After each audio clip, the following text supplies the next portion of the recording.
ایک مخلوق وہ ہے کہ جو خواہشات کے سائے میں جیتی ہے، پروان چڑھتی ہے، بڑھتی ہے، وہ بہائم ہیں۔ اور ایک مخلوق وہ ہے کہ جن کی تسبیح، ذکر، سجدہ اور قیام ہی غذا ہے۔ اور یہ تیسری مخلوق حضرت انسان ہے کہ اب یہ اس دوراہے پہ کھڑی ہے، چاہے لڑک کے ادھر چلی جائے، چاہے پرواز کرے تو فرشتوں سے بھی آگے گزر جائے۔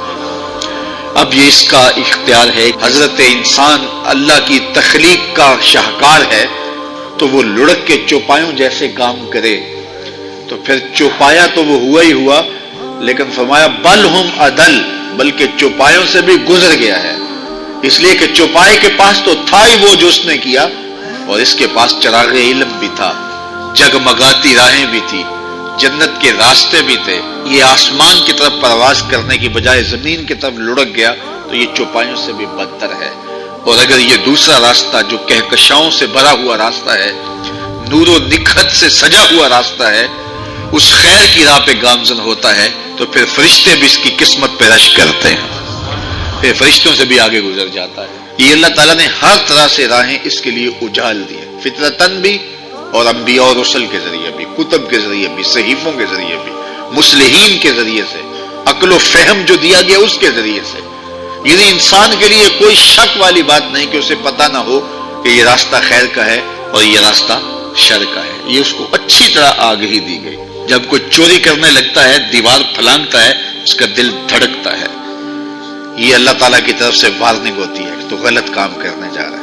جب کوئی ڈاکہ مارنے لگتا ہے، ناکہ لگا کسی کو روکتا ہے، تو اس کا دل ڈرتا ہے کہ تو جرم کر رہا ہے۔ جب بدکاری کو کرنے لگتا ہے تو اس کا دل ڈولتا ہے کہ تم غلط کام کرنے جا رہے۔ جب کوئی کسی کو قتل کرنے لگتا ہے تو جب وہ مقتول پہ حملہ آور ہوتا ہے تو دل ڈولتا ہے کہ تم غلط کر رہے ہو۔ حتیٰ کہ دیوار رکھتے ہوئے ہمسائے کے 2 انچ بھی دبانے لگے تو دل ڈولتا ہے کہ تم غلط کر رہے ہو۔ یہ جو تیز تیز دل دھڑکنے لگتا ہے گناہ کرتے ہوئے، تو یہ اللہ کی طرف سے اسے بتایا جا رہا ہوتا ہے کہ تم غلط کر رہے ہو۔ حضور سے پوچھا گیا کہ ایمان کیا ہے؟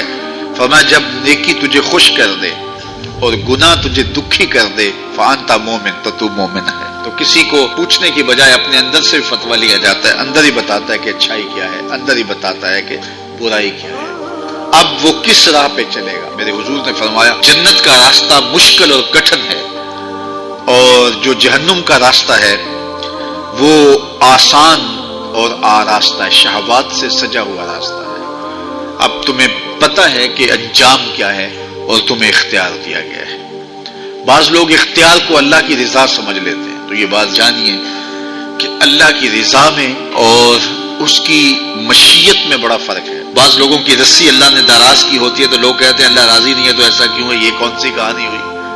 ظالم جابر لوگ تختوں پہ بیٹھ جاتے ہیں، مختلف حکومتیں سنبھال لیتے ہیں اور خلق خدا کی ناک میں دم کر دیتے ہیں، لوگ کہتے ہیں اللہ راضی نہیں ہے تو ایسا کیوں ہے، یہ کون سی بات ہوئی۔ تو یہ ہمارا ایک خود ساختہ کہا ہوا جملہ ہے۔ حقیقت میں کیا ہے کہ اللہ کی رضا اور ہے، اللہ کی مشیت اور ہے۔ یہ اللہ نے ہاتھ دیے ہیں، اللہ کی رضا یہ ہے کہ ان ہاتھوں سے اچھے کام کیے جائیں۔ آنکھیں دی ہیں تو ان آنکھوں سے قرآن مجید کی تلاوت کی جائے، اللہ کی قدرت کی نشانیاں دیکھی جائیں، لیکن ان آنکھوں کو شہوات سے بھر دیا جائے، ان ہاتھوں کو ظلم سے بھر دیا جائے تو اللہ روکتا نہیں ہے۔ ایسا نہیں ہے کہ بندہ گالی دینے لگے تو زبان ٹیڑھی ہو جائے، ایسا نہیں ہے کہ بری نظر سے آنکھوں کی بینائی کمزور ہو جائے، ایسا نہیں ہے تھپڑ مارنے لگے تو ہاتھ رک جائے، ایسا نہیں ہے کہ وہ مے خانے کی جانب چلنے لگے تو پاؤں کی انگلیاں ٹیڑھی ہو جائیں، چلا نہ جائے، ایسا نہیں ہے۔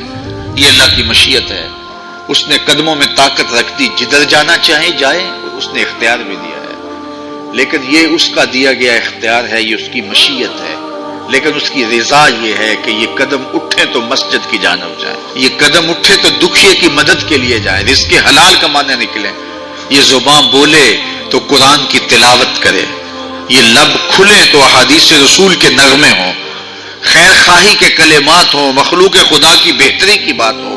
لیکن اگر کوئی گالی گلوچ دینے لگ جائے تو اس سے اللہ کی رضا نہیں۔ اللہ نے اعضاء بنا دیے اور اللہ نے انسان کو خیر و شر کی تمیز دے دی، اچھائی اور برائی کا پتہ دے دیا، اب اس کی مرضی ہے کہ وہ کدھر نکلے۔